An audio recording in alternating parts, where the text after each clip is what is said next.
Hey y'all, it's Anna. Welcome to my faith-based channel where we discuss all things DIY and crafting.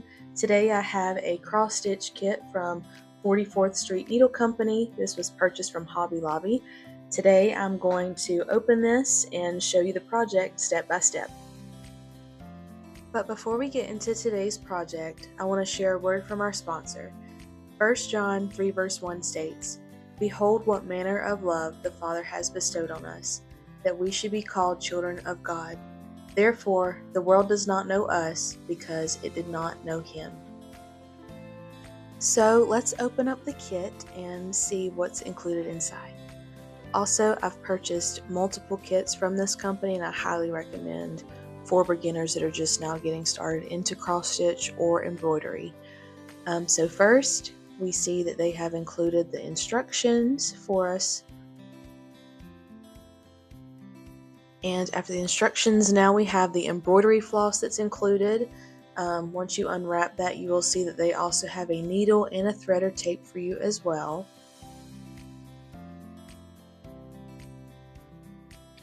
And now we see they've also included an embroidery hoop for us. Typically they're wooden. You may see a lot of times this particular one is plastic. And now we see that they have included our printed fabric for us to use, and because it's printed, it's going to be very convenient to be able to follow the design. So now that we've opened the kit, let's take a closer look at the instructions. So once you flip to the back page, you will see that they still included a grid in this one, so if you want to take a closer look at each individual square of the project, you can. We won't really need this since the fabric does already come stamped. So now let's go over the steps and tips that they've provided. We're going to stretch the fabric, then we're going to cut it into 18-inch lengths. We're going to separate our strands. We're going to thread the needle with our floss. We're going to start on the project. We'll trim off the excess floss at the end, and at the very end we're going to trim the excess fabric and do a stitch to make it very neat around the edge and tie it all together. So now our instructions show us how to make cross stitches, and I'll go more in depth into the difference between the English method and the Danish method coming up. So now we're going to stretch our fabric over our embroidery hoop. So I find it best and easiest to completely undo the screw around your hoop to take the two pieces apart. Now you're going to stretch your fabric over the inside piece, and then you're going to move the outside piece and fit it around the edges. It may take a little bit of playing around with it. Sometimes they can be stubborn. But once you do get it fixed, you're going to put the screw back through and tighten it all the way down and make sure that your fabric is stretched across. So once your screw is tightened and your fabric is stretched across, your embroidery hoop should look like this. Now we're ready for the next step. So before I cut the embroidery floss, I'm going to first remove the needle and the threader and set it to the side. And now I'm going to untie the embroidery floss. It won't be too difficult to sort out our floss with this particular design because we're only working with two colors here. And I'm also not very picky about making sure that the strands of floss are cut into exactly 18 inches a piece. Typically I'll take each color and then make sure that the ends line up with each other, and I will just cut the strands in half that way. So now we have our two colors separated and they've been cut in half. So we have our darker pink here, and we also have the lighter pink. There is more of the lighter pink, of course, because that is going to be the color that actually fills in the bow. And when you pull apart one section of embroidery floss, you take a closer look, and you'll actually see there are multiple strands of floss in each section, and we're going to pull those apart in just one moment. So now it's time to separate the floss and get ready to thread the needle. We're only going to need 2 strands of embroidery floss, so I'm going to show you a convenient way to do this. You're going to take a section of the embroidery floss and you're going to pull one strand out of that group of about 6. You're going to hold on to that one strand, and you're actually going to pull back the rest of those strands that are in that section. And it's easier that way to pull the floss and separate it, so we have one strand, and we're going to go ahead and separate a second strand and prepare to thread the needle. So now I have my 2 strands of embroidery floss ready, and I'm going to prepare my threader and my needle. So as you can see, this threader has 2 different sizes of hooks, one on each end, and I'm gonna actually just go ahead and use the smaller end of the threader today, and I'm gonna go ahead and push it through the needle. And once we do that, now we're ready to actually take the embroidery floss and put it on the hook. I'm going to wrap it around that small hook on that threader. Now I'm going to pull the embroidery floss back through the needle. I'm not going to pull the embroidery floss all the way through, just enough so that about 2 to 3 inches are through the needle, because unlike embroidery, we will not be tying a knot on the end of our embroidery floss. So now we're ready to actually start doing our cross stitches. So I'm going to take my needle here, and I still have my 2 to 3 inches of overlap through that needle. I'm going to hold that thread kind of between my thumb and my middle finger to help secure it so that it doesn't slip all the way through the needle. I'm going to show you the difference between the English method and Danish method. So first I'm going to show you the English method, and we're going to go ahead and take our embroidery floss and start threading it through the back of the cross stitch fabric. And basically we're going to thread it through one corner, and you're going to be sure not to bring the embroidery floss all the way through. You want to take one of your fingers in the opposite hand and secure that, hold that to the back while you continue to thread through the squares. So I'm going to secure this embroidery floss, flip it back around, and now I'm going to finish this cross stitch. So I've come up through one corner, and I'm going to go across and make a diagonal to this other corner. Now I have a diagonal line through this square. Now I'm going to go up through an opposite corner and finish this square and complete the cross stitch for this particular square. So now I have completed that. And that is the English method, going through and creating square by square. And now I'm going to complete one more cross stitch with the English method before continuing and showing you the Danish method.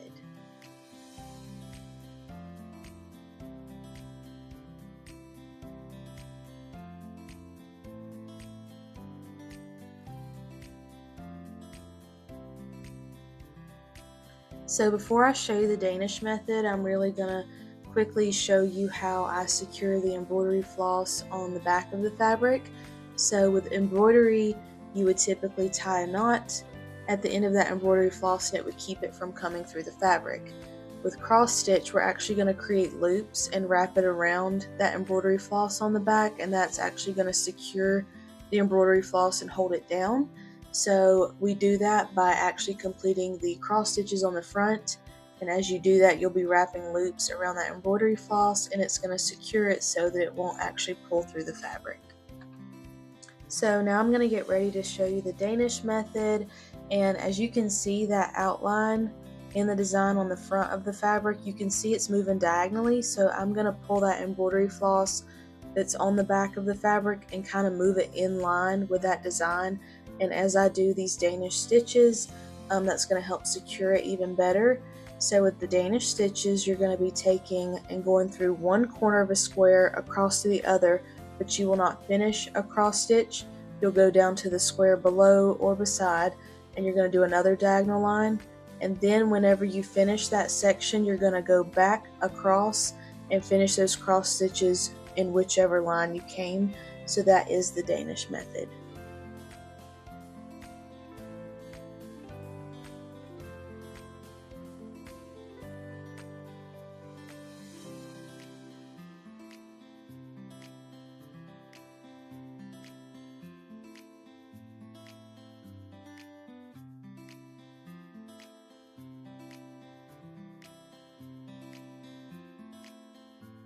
So as you can see, I have completed several cross stitches, and when I turn over to the back, I look at that embroidery floss, and as I've completed those cross stitches, I have wrapped several loops around the embroidery floss, and when I pull on it now, I do not need to worry about the embroidery floss pulling all the way through the fabric. So now I'm going to continue with this pink outline color, and I'm going to continue to finish this outline, and once I finish it, I will show you what it looks like once all the outline is done, and after that I will continue with the lighter pink and fill in the inside of the bow. So now I have just finished the very last cross stitch in the outline of this design. I have not yet secured my embroidery floss on the back for this last stitch, so really quickly I'm going to show how I do that. I still have the embroidery floss in my needle, and I'm going to choose a nearby section of cross stitches on the back and run the needle through that. You can just choose whichever is most convenient for you in the design. I'm going to pull this through. Once it's pulled through, I just get a pair of scissors and cut the excess.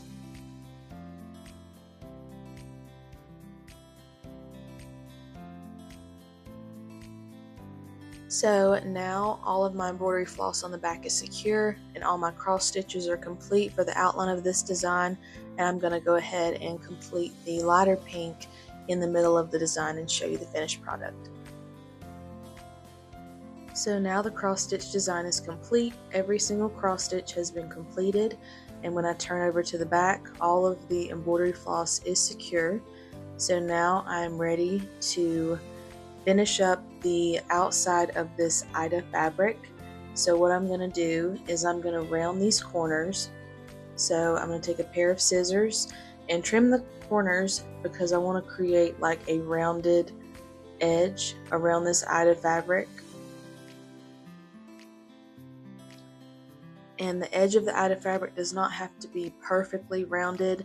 As long as you're trimming the fabric so that it looks rounded overall, this is going to make it easier to tie the embroidery floss into it and pull it around the back of the design so that it looks seamless all around.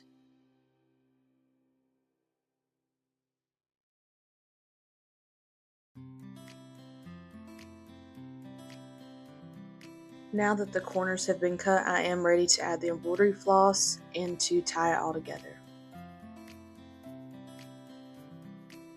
So now I am ready to run the embroidery floss around the edge of the fabric and tighten it and then pull it back behind the embroidery hoop. So really quick, I've got my needle here and I already have my embroidery floss threaded through it. I'm just leaving it threaded the same way that I did when I was actually doing the cross stitches. I'm going to leave the end of the embroidery floss just like it is, no knots or anything, and I'm going to start threading somewhat equal sections around the edge of this Ida fabric. And once I finish with that, I'm going to pull the two ends together and tighten it.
So now that our embroidery floss has been threaded through the entire border of our Ida fabric, now I have the two ends of embroidery floss here, And what I'm going to do is I'm going to tighten those. I'm going to pull them, and as I pull them, you'll see that the out of fabric actually cinches, and so it's actually pulled around the back of the embroidery hoop now. I'm also going to tie the embroidery floss into about 2 knots just to make sure that it's secure and doesn't come loose.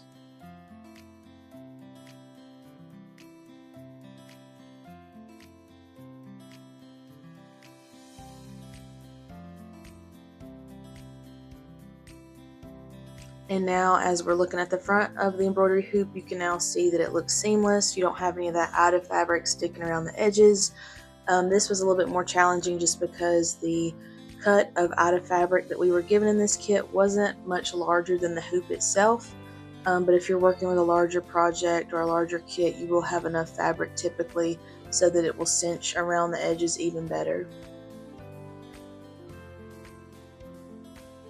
So our cross stitch design is officially complete. This is what the design looks like out in natural light, just to give you a better idea of what the colors actually look like. This design was very fun to create. The kit was pretty straightforward in the instructions. They did great about providing everything that's needed to complete the project. If you found this video helpful, please be sure to give this video a like, and if you like crafting content, please be sure to subscribe to my channel. Thank y'all for tuning into this video. Until next time.